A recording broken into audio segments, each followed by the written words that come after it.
Look at this familiar balancing scale. We've all been taught the universal rule of weight loss: calories in, calories out. The logic is simple.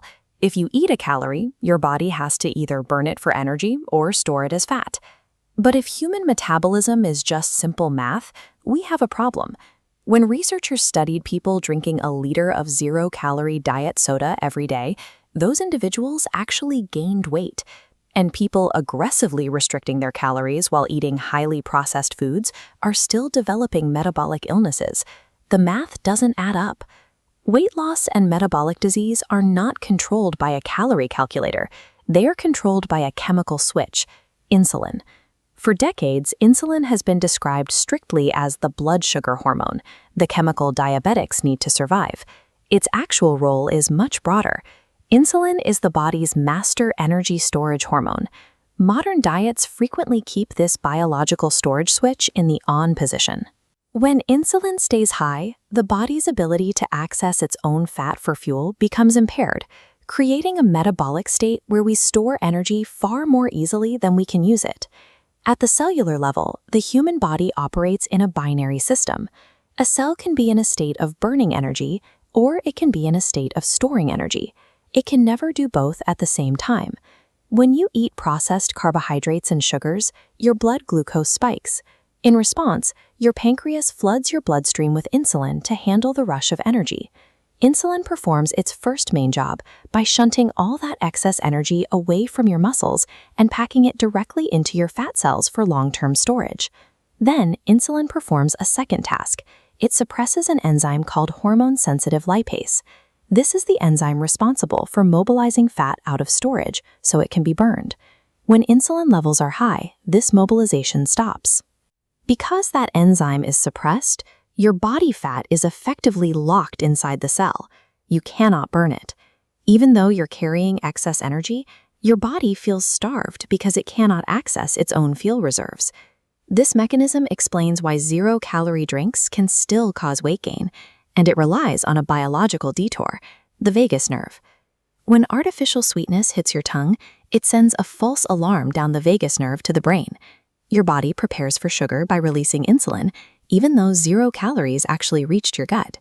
Those non-caloric sweeteners trigger the storage hormone anyway. Your fat remains locked away, your blood sugar drops, and your brain generates intense hunger as it searches for the energy it was promised. Insulin doesn't just dictate if you store fat, it influences where you store it.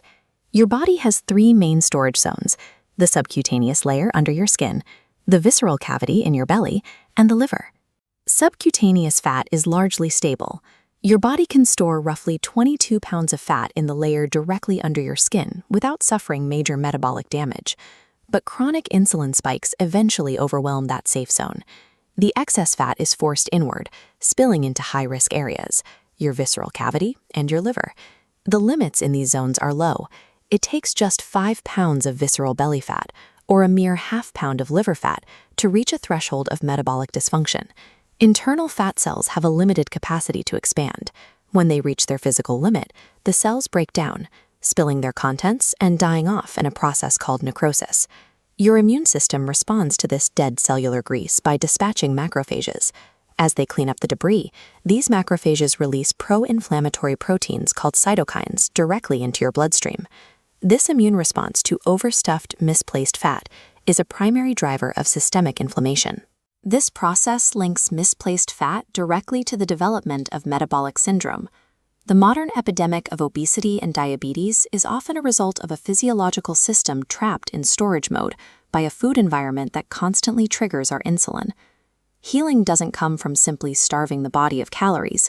It requires lowering insulin levels so the body can finally mobilize and clear its overstuffed fat cells. The first step is to reduce liquid sugars and artificial sweeteners. This stops the preemptive spikes of the storage hormone triggered by the vagus nerve. Next, increasing dietary fiber helps. Inside your intestine, fiber forms a physical barrier that slows down the absorption of sugar into your blood, which ultimately helps moderate the insulin response. Prioritizing whole, unprocessed foods allows blood sugar to rise slowly and naturally, giving insulin levels a chance to fall back to a resting state. By shifting our focus to what we eat, rather than just how much, we can finally flip the biological switch back to burn and reclaim our metabolic health.